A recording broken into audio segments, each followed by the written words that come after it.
When this was first proposed in 2000, and I'll give you some background on where the idea came from, the MLTI, we knew it was a big idea. This was a big idea. When it started to be implemented over the last 2 or 3 years, and I started to think more and talk to a lot of teachers and educators about it, I realized it was a radical idea. It would be tragic if at the very time the rest of the world was climbing on the bandwagon, Maine fell off. Within the next 48 hours, get this book. It is called The World is Flat by Thomas L. Friedman. And what he does is trace all the threads that have come together to what he calls flatten the earth, which essentially means level the playing field, and put us in competition with the rest of the world. For the last 60 years, America has largely had a free ride.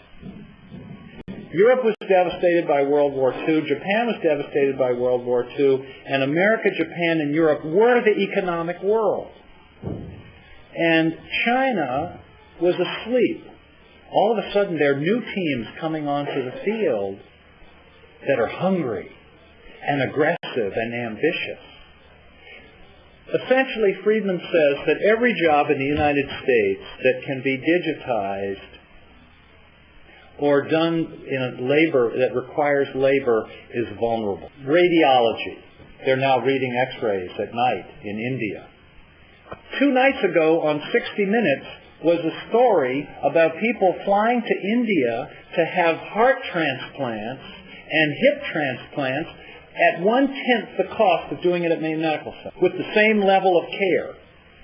And you see, the fiber optic stuff, which we all built in the late 20th century, we overbuilt, has eliminated distance. It's free to talk to India. There's no cost. Guess what is the only hope? Education is the only chance.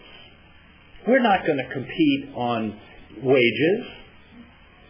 There are 3 billion people in China and India. Every job in America tomorrow could move to China and they would still have a labor surplus. This is not entirely new in human history. What's different and scary about the current situation is how fast it's happening. And the only answer is education and technology. But the only thing that Americans have in the long run is innovation.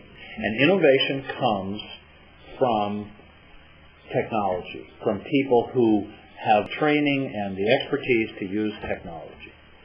That's why it would be so tragic for us to step back from this, because we don't have time. There's an urgency here. If we don't get this thing right away, it's not like we've got 25 years to figure this out. We've got about 3 years to figure it out.